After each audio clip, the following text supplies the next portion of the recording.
बंधुओं, एक नई विरहा आपके बीच में, पौराणिक खोज और सनातन धर्म में कब कहां से किसको कौन कहानी मिल जाए इसकी कोई गारंटी नहीं है।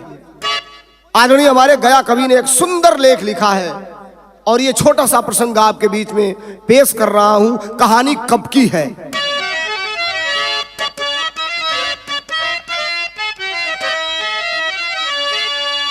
धराशायी रावण धरा पर पड़ा था, खड़ा था महाकाल मुंह फाड़ करके, वेदना से व्यथित राम का दिल हुआ, लंकाधिपति की मौत ताड़ करके, देर पल भर की करना मुनासिब नहीं, भाई लक्ष्मण को रघुबर तुरंत है बुलाए, करो काम मेरा जो हमसे न होगा, अरे सोलंकी गया उनको फौरन पठाए।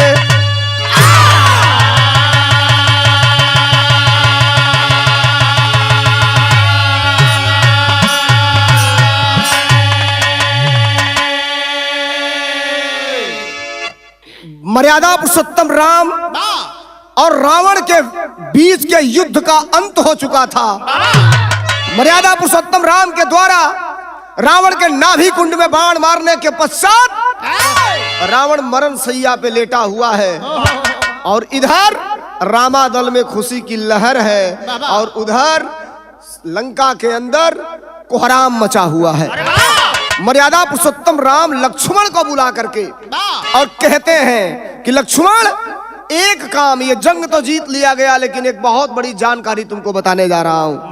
बिरहा में बड़ा सुंदर गजल का लाइन निकल, कैसे मास्टर?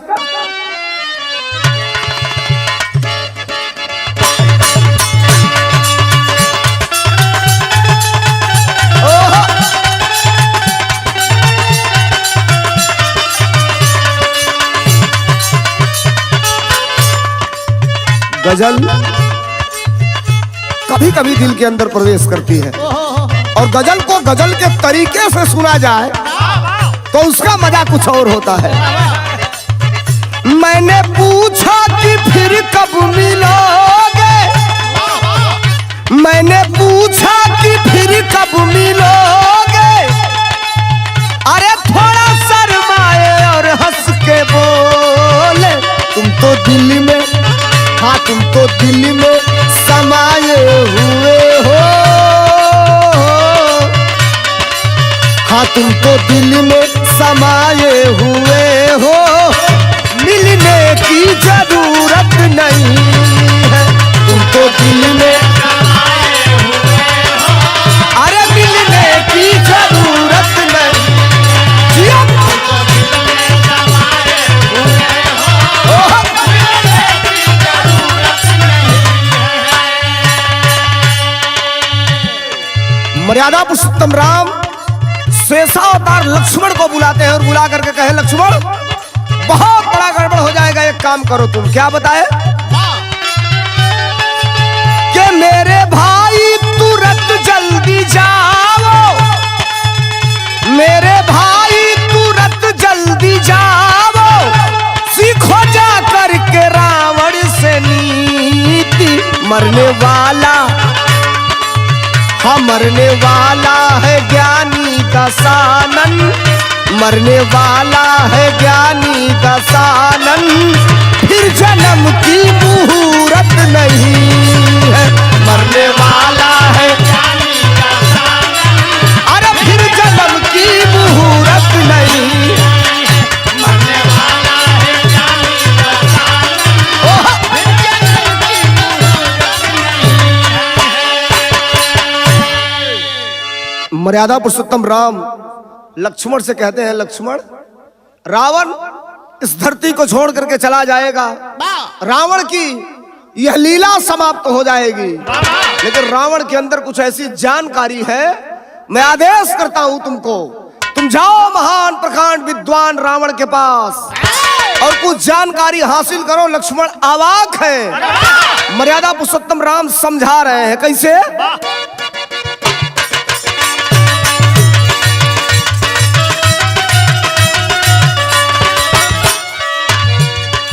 ए लक्ष्मण, किया जो भूल उसका सूल चुभा उसको है,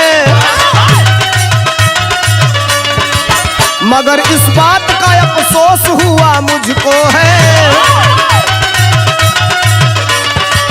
पुजारी शिव का राजनीति का धुरंधर है, घायल है फिर भी तीरंदाजी का सिकंदर है। सीख लो ये ABCD काम तुमको आएगी, सीख लो ये ABCD काम तुमको आएगी, वरना साथ में रावण के चली जाएगी।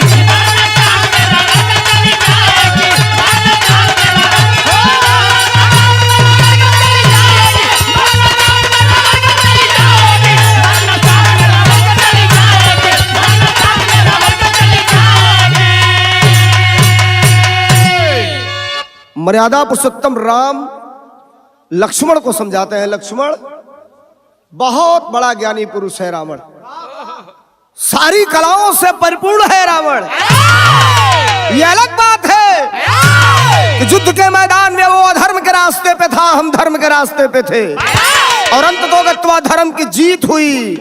लेकिन कभी कभी दुश्मन से भी कुछ सीखना चाहिए। मर्यादा पुरुषोत्तम राम के आदेशानुसार लक्ष्मण चलते हैं रावण के पास। तरद लागल बिरहा में कैसे मास्टर?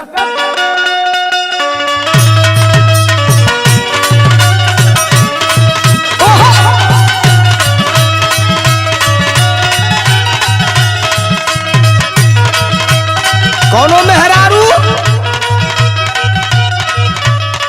अपना मर्द के खूबसूरती का स्टाइलिश वर्णन कर दिया। ए तुहरो मर्द हो, तू अपना मर्द से प्यार करेलू, हमारा मर्द का जोड़ा केहू नहीं थे। कैसे? उड़ेला फर फर बहे पुरवैया हो,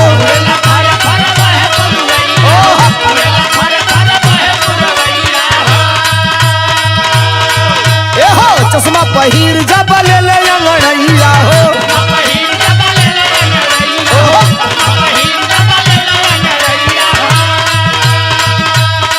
उड़ेला फर फर बहे पुरवैया हो, चश्मा पहिर जब ले ले अंगड़ैया हो। यही दिलवा में गोली दागे हैं, यही दिलवा में गोली दागे हैं, राजाऊ के ही पिया, राजा जी के ही पिया, बिरौआ से है भी लागे हैं, राजा जी के ही पिया, बिरौआ से है भी लागे हैं, बालाऊ के ही पिया, बिरौआ से है भी लागे हैं, राजा जी के ही पिया। चल दिए शेषावतार लक्ष्मण दिया, जो ही चले वो समय का बात लिखल गल। कैसे मास्टर? रावण के पास चल लखन पुजरिया हो,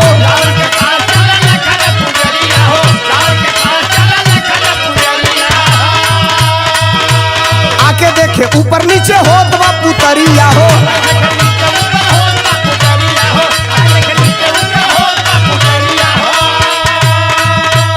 रावण के पास चले लखन पुजरिया हो, आके देखे ऊपर नीचे होत बा पुतरिया हो। झुक के प्रणाम वहां दागेले, अरे झुक के प्रणाम वहां दागेले, कुछ नहीं रावण बोले, कुछ नहीं बोले रावण उल्टे पौआ भागेले, कुछ नहीं बोले रावण उल्टे पौआ भागेले, कुछ नहीं बोले रावण उल्टे पौआ भागेले, कुछ नहीं बोले। मर्यादा पुरुषोत्तम राम के बताने के अनुसार लक्ष्मण जी गए और जा करके रावण के पास खड़ा है। खड़ा कह रहा हवा, सिरहाने लाके खड़ा हवा, दो चार बात बोलला। रावण के शरीर से प्राण भी निकलने वाला है, बाणों की सैया पे लेटा हुआ है, बाण लगे हैं। रावण कुछ बोल नहीं रहा है, दो चार बात बोलना, कुछ आवाज ना सुनाई दिया, बैक हो गई है। बैक भैया अंजाम का निकलल आई हम मर्यादा पुरुषोत्तम राम के पास। मर्यादा पुरुषोत्तम राम जी पूछते हैं, लक्ष्मण हुआ क्या?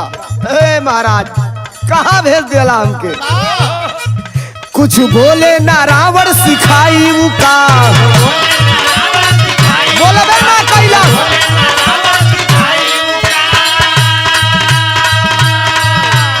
और राजनीति के पहाड़ा पढ़ाई का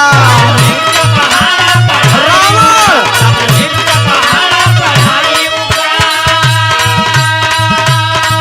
कुछ बोले ना रावण सिखाई का, राजनीति के पहाड़ा पढ़ाई का। नहीं जाई फिर माफी उनसे मांगे ले, नहीं जाई फिर माफी उनसे मांगे ले। बोले नहीं रावण कुछ, बोले नहीं रावण कुछ, उल्टे पौआ भागे ले। बोले नहीं रावण कुछ,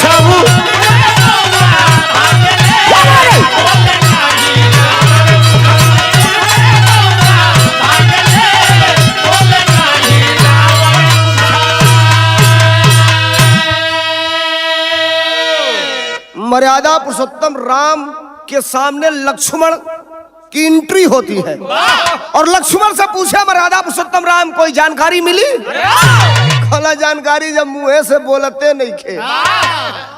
अंतिम स्टेज पे रावण है, हो सकता है उसके शरीर के अंदर की कैपेसिटी खत्म हो गई हो, नहीं बोल पा रहे हो, बोल नहीं पाएगा, हमें आपत भेजिए।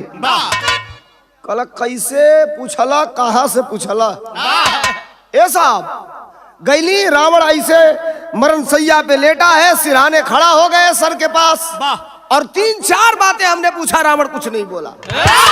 कल गलती कर दिया, ये गलती है। सुना ए बेर हम समझावत नहीं, दोबारा जा जाना तक उस धरती का ऐसा जानकारी हो जब रावण चल जाई तब विलुप्त हो जाई। मर्यादा पुरुषोत्तम राम कहला बिरहा में तरद लाग गई। कैसे मास्टर?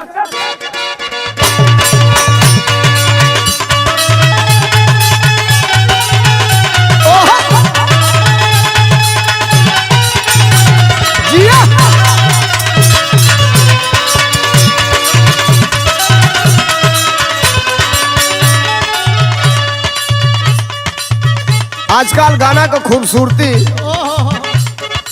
लिपस्टिक से बढ़ावल जाता है, क्रीम से बढ़ावल जाता है, बड़े बड़े बाल से बढ़ावल जाता है, लेकिन खूबसूरत गाना लिखा जाई तो में कोनो चीज मिलावे के जरूरत ना हो, और खूबसूरती अलग हो। कैसे दुर्विजय? साचे कहूँ तोरे रावण से हमारे,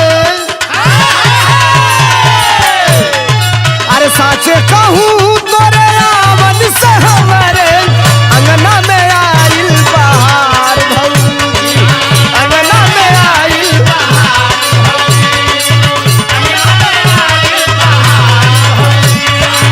साचे कहूँ तोरे रावण से हमारे, साचे कहूँ तोरे रावण से हमारे, अंगना में आइल बहार भौजी।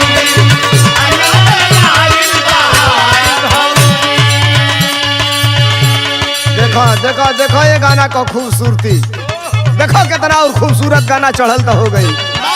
ममता की मूरत चंदा सी सूरत,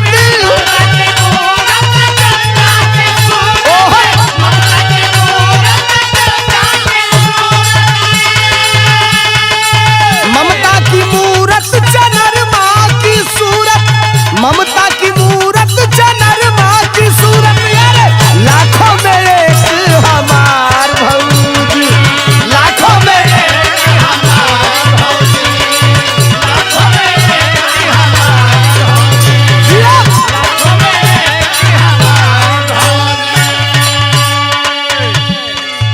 वापस लक्ष्मण तुमको दोबारा जाना पड़ेगा, कुछ पाने के लिए कुछ खोना पड़ता है। लक्ष्मण कहे आप बड़े भ्राता है, आपके आदेशों का अक्षर सब पालन करना है, लेकिन मन नहीं खे कर दोबारा जाए के। कहना जाओ और जा करके अगिला बेरिया था सिरहाने खड़ा रहला है, मेरी पैर के सामने खड़ा हुई है। समझावत हो कैसे? कहे राम लक्ष्मण से जाओ दोबारा, अरे कहे राम लक्ष्मण से जाओ दोबारा, समय करी ना इंतजार भैया, समय करी ना इंतजार भैया।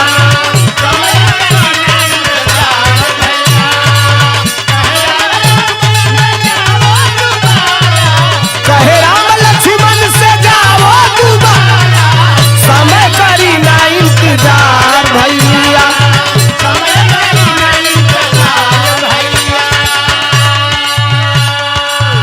चले जाना, जाकर के खड़ा हो जाना। कहाँ खड़ा हो जाना? पाँव को प्रणाम करो बोलेगा रावणी,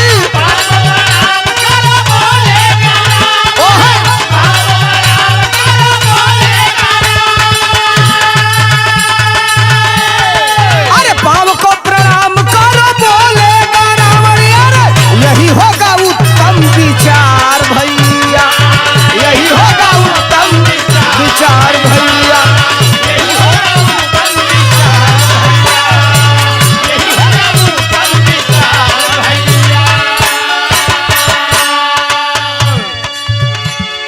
आदेश है वो भी जगत के तारनहार मर्यादा पुरुषोत्तम राम का चले। रावण अभी भी उस अवस्था में है कि कब प्राण निकल जाएंगे कोई नहीं समझ पाता, लेकिन रावण के मुंह से देख रहे हैं कि कुछ गुनगुन गुनगुन की आवाज आ रही है। किससे बात कर रहा है? खड़ा हुए पैरों के पास और खड़ा होकर के बोलना चालू करते हैं। पौआ के पास जाके खड़े धनुषधारी लक्ष्मण,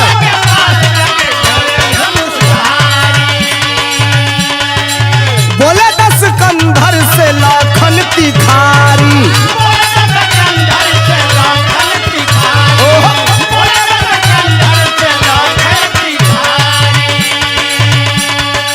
मूर्ख हुई तना कितना बताऊं, रावण बोला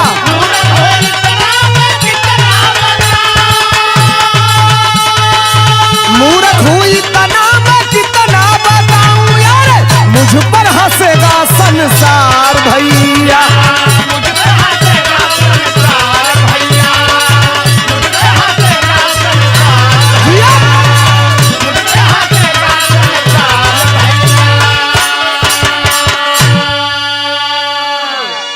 देखा महान प्रकांड विद्वान रावण लक्ष्मण को पैरों के तरफ साष्टांग दंडवत करते हैं लक्ष्मण और पूछे कि आपका अंतिम समय है, मैं कुछ आपसे जानकारी चाहता हूं, कुछ सीखने आया हूं। लक्ष्मण से रावण एक सेकंड की देरी किए बिना तत्काल उनके सवाल का जवाब देता है। रावण कहता है लक्ष्मण से कि लक्ष्मण, तुम्हारे आते वक्त तुम देखे होगे कि मैं किसी से बात कर रहा था। मैं पशु पक्षी चील कौवे प्रकृति से बात कर रहा था और मैंने कह दिया है कि मेरे मरने के बाद मेरे शरीर के मांस का एक भी टुकड़ा कोई पशु पक्षी नहीं खाएगा। मेरे शरीर के मांस का एक भी टुकड़ा भारत के अंदर नहीं, उस धरती पर जहां से तुम लोग चल के आए हो वहां नहीं गिरेगा। ये तो तुम हमारी बात सुन लिए, लेकिन तुम शायद भूल रहे हो कि राम ने तुम्हारे साथ धोखा किया है। अब तो लक्ष्मण पैर के पास खड़े हैं, आवाज 2 कदम पीछे हटे गए, खबरदार जवान को लगाम दो, मेरा भाई मेरे साथ धोखा। कहे सुनो, मैं जिस सीता को हरण करके लेके आया था वो नकली सीता थी। अब लक्ष्मण खड़ा हुआ, इनका दिमागे खराब। हमें कर जवाब दे बतियाई कि का करी, कला बोलना मत, मैं जितना कह रहा हूं सुन लो। नकली सीता की तुमसे रखवाली कराया गया, नकली सीता का मैं हरण किया, लेके आया। और ये मैं गारंटेड बात कह रहा हूं, मैं मर जाऊंगा, मेरे बारे में जब लिखा जाएगा तो ये जरूर लिखा जाएगा कि महान प्रकांड विद्वान रावण गलती तो किया, सीता का हरण तो किया, लेकिन बगैर सीता के मर्जी के रावण सीता के शरीर पे एक खरोच भी नहीं आने दिया, और ये अंत तक बरकरार रहा। दूसरी बात, तुम्हारा भाई सौतेला है। अब तुम समझ नहीं पाए बात को, अपने भाई के बातों में आकर के तुम जितना तुमको करना हुआ उतना तुमने किया। अब हो सकता है कि बात करते करते ही मेरा वक्त खत्म हो जाए, मेरा टाइम खत्म हो जाए, मैं दुनिया से अलविदा हो जाऊं, लेकिन अपने कानों में जो सुने हो उस पे विचार जरूर करना। बिरहा में टेरी लगल कैसे मास्टर?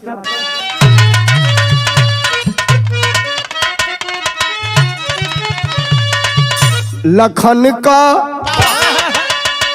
मनवा शंका में पड़ल, हाँ लखन का मनवा शंका, ओ लखन का मनवा शंका में पड़ल। अरे खेला राजनीति का खेल गईल रावणवा, तो चतुर राम की चाल बड़ी, अरे चतुर राम की चाल बड़ी, धोखा भी तेरे साथ किया, भेद छुपाया सौतेला, झूठे भाई का साथ दिया। अरे खोल गया तब लहू बदन, लक्ष्मण का पारा गरम हुआ। अरे रामचंद्र से पूछ लिए, ना तनिको क्रोध अब नरम हुआ।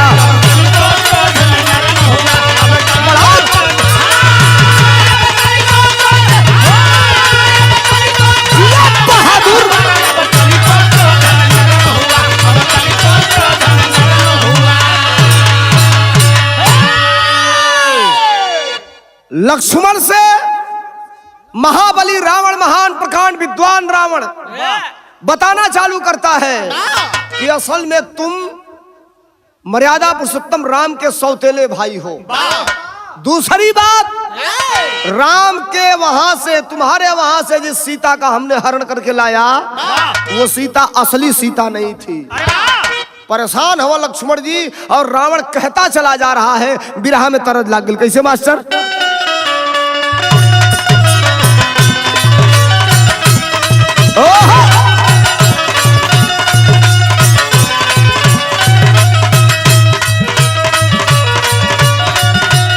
एक मिनट, तारा जौन मास्टर बजावत हमन, प्रेम बहुत बुरा चीज होला, प्रेम बड़ा बढ़िया भी चीज होला। प्रेम एगो ऐसा चीज है कि पोलकार के लोग के नींदी के ऊपर चढ़ा दिया जाए, नीचे से कहीं जानी काटलो चालू कर देला लोग। मेहरारू चढ़ावत है, ओकर अपेक्षा कुछ लेने देवे के, मर्दे से कहला कैसे? देखे बिना एको पल रहलो न जाला, राजा जी सूरतिया तोहार हो। देखे बिना एको पल रहलो न जाला, राजा जी सूरतिया तोहार हो। देखे बिना एको पल रहलो न जाला, राजा जी सूरतिया तोहार हो। अरे भीतर भीतर गद गद रही सुन के, मीठी मीठी बोलिया तोहार हो। भीतर भीतर गद गद रही सुन के, मीठी मीठी बोलिया तोहार हो। भीतर भीतर गद गद रही सुन के, मीठी मीठी बोलिया तोहार हो। देखे बिना एको पल रहलो न जाला, राजा जी सूरतिया तोहार हो। भीतर भीतर गद गद रही सुन के, मीठी मीठी बतिया तोहार हो। सुनते आवाज जाके झाके, सुनते आवाज जाके झाके, लागिला हम तो कोलिया कवनो ता विटामिन बाटे, कवनो ता विटामिन बाटे राजा जी रउरा बोलिया में, कवनो ता विटामिन बाटे बोलिया में हो।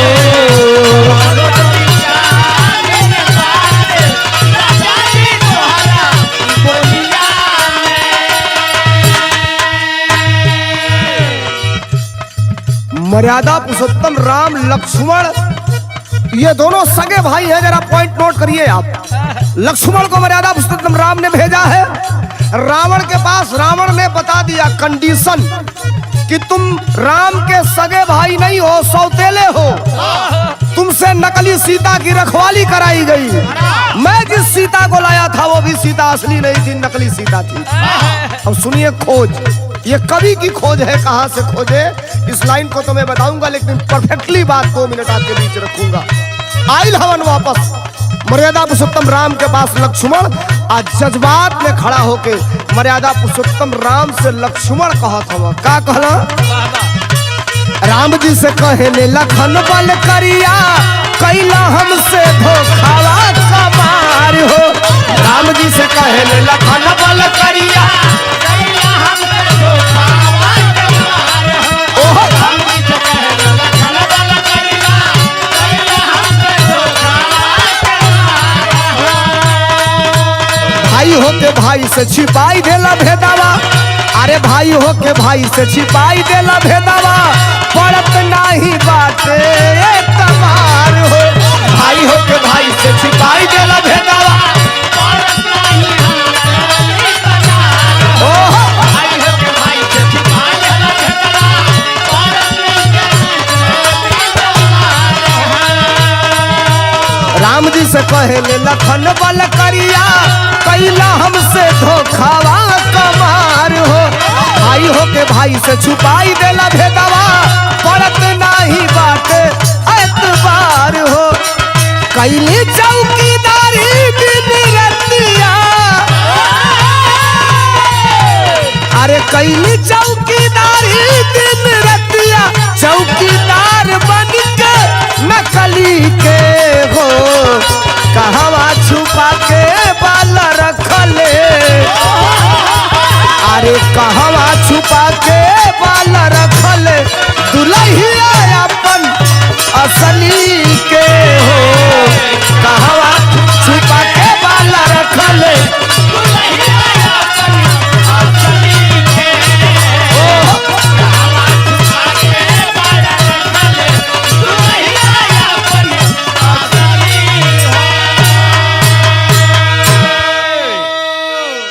मैं आपसे क्लियर कट ये जानना चाहता हूं, लक्ष्मण ने मर्यादा पुरुषोत्तम राम से कहा कि स्पष्ट बताइए, जिस सीता का हरण हुआ था, जो सीता को रावण चुरा के ले गया था, दुनिया ये जानती है वो सीता असली थी कि नकली थी। अगर वो सीता नकली थी तो असली सीता को छुपा के कहां रखे हैं, और नकली सीता की रखवाली हमसे कराई गई। इतना बड़ा हमारे साथ, इतना बड़ा धोखा। हम आपको भाई नहीं, बड़ा भाई पिता समान होता है। मैंने अपने नजर से कभी मां समान जगत जननी मां सीता को अपने नजरों से नहीं देखा। रावण ने जो बताया वो सही है कि क्या सही है? अरे वाह! अब परेशान हम मर्यादा पुरुषोत्तम राम कल कुल बात का निचोड़ तो के एक के बेर हम बतावत नहीं, ढेर समझाई दिमाग हो जाई तो हाथ डिस्टर्ब। राम जी कहा था मर्यादा पुरुषोत्तम राम जी लक्ष्मण से विराह के पापड़ में बताओ लगे कैसे मास्टर। काला के सुनला लक्ष्मण अगर न आईती लंका डंका बाजितना, अरे सुनला लक्ष्मण अगर न आईती लंका डंका बाजतना, अब बाण चढ़ा के कैसे देता हंका डंका बाजतना।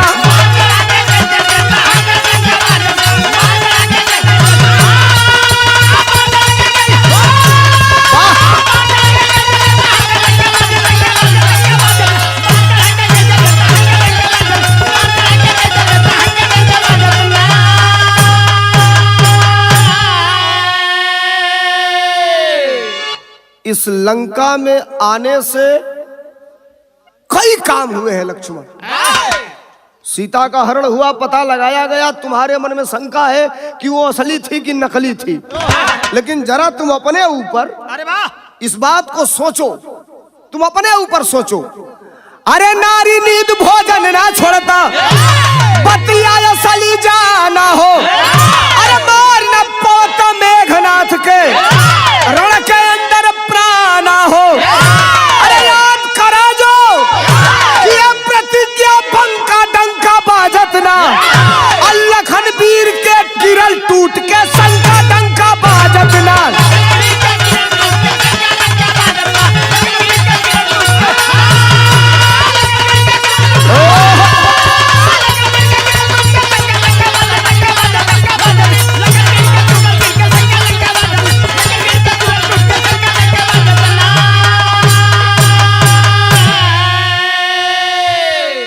गौर करेंगे लक्ष्मण, अगर तुम वन को नहीं आए होते, लंका की लड़ाई नहीं लगी होती, नारी का त्याग, निद्रा का त्याग अगर तुम नहीं किए होते, तो मेघनाथ का तुम्हारे द्वारा वध भी नहीं हुआ होता।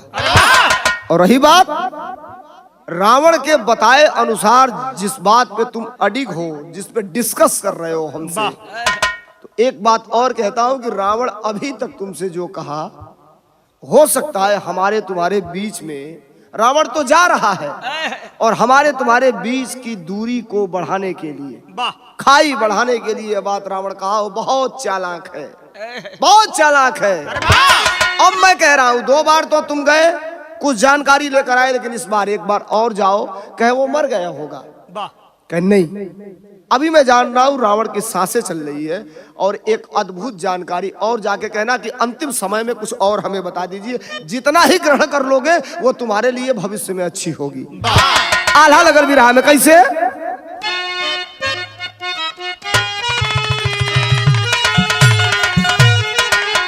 अरे राम समझाए लखन, राम समझाए लखन, अरे विधि का विधनवा भैया।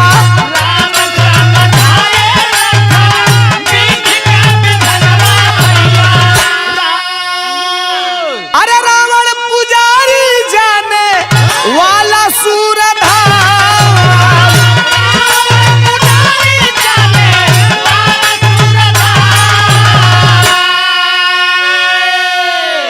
देर मत करो लक्ष्मण, जितना जल्दी हो सके जाओ, कुछ और जानकारी तुमको मिल सकती है। क्या कहे कि दुनिया में जारी रही लंकापति के नमवा बाबू,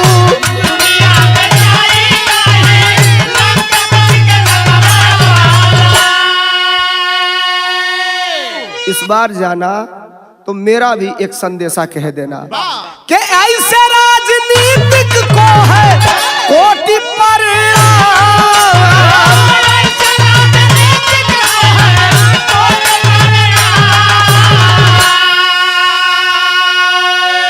मत करो, विलंब करोगे तुम्हारे लिए दिक्कत होगी।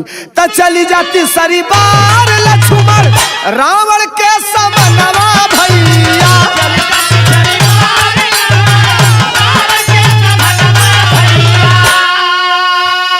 अरे हारल लड़ाई आके करी है खुले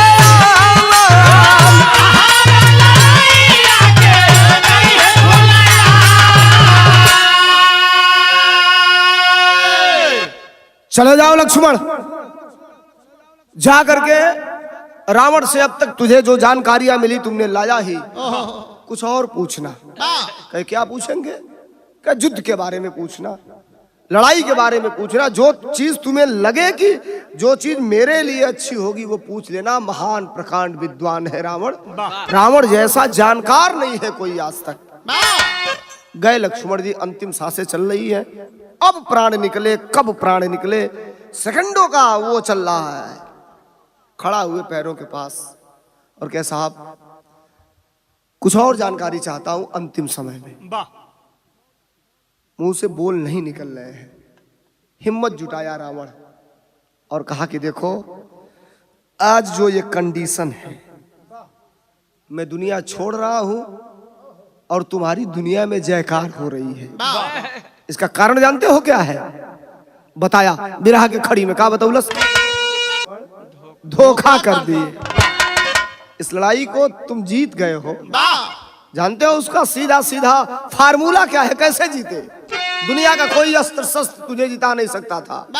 दुनिया की कितनों बड़ी सेना लेकर के आते, युद्ध में रावण विजयी होता, तुम हरा नहीं सकते थे। हारने का एक ही कारण रहा लक्ष्मण, तुम्हारा भाई तुम्हारे साथ था और हमारा भाई हमारे साथ नहीं था। गद्दारी कर दिया और भाई के बताए अनुसार मेरे नाभि कुंड में राम ने बाण मारा और मैं इस दुनिया को छोड़ के जा रहा हूं। लेकिन याद रखना क्या?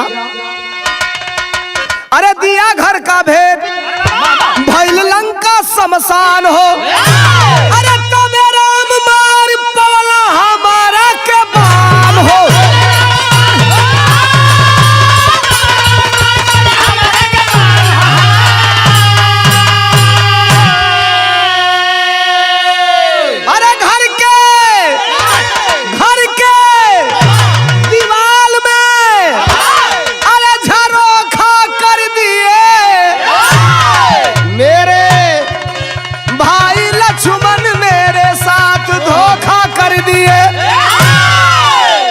घर के दीवाल में झरोखा कर दिए। मेरे भाई मेरे साथ लक्ष्मण धोखा कर दिए। विजय तुम्हारी हुई, जाओ। लेकिन याद रखना, जिस परिवार का व्यक्ति ही परिवार से अलग होकर दुश्मन दल में चला जाए, उस परिवार का विनाश तय है, पतन निश्चित है। आइल हवन मर्यादा पुरुषोत्तम राम पूछला कि कुछ सीख मिलल? कल दुनिया का सबसे बड़ा सीख मिलल, हमारे अंदर भ्रम रहला कि तू हमारे साथ धोखा कैला। पता था ही चलल कि रावण धोखे से मारा गया। अगर हम कहीं फूट गई तो फिर अंजाम बुरा हो जाए। शरणों में गिरते हैं, सर झुकाते हैं, प्रणाम करते हैं और कहे प्रभु बड़े भाई पिता समान होता है, सदैव आपके चरणों में अपनी जिंदगी को न्यौछावर करूंगा। अंतिम लाइन के बाद गुरु बिहारी गुरु गणेश निज भाई की गद्दारी, स्वर्ग चंद्रिका प्यारे लाल के जाले हिम्मत हारी। लखन का संकित भइले मनवा, अरे सोलंकी गाया कवि का सारद पधियनवा। लखन का संकित भइले मनवा,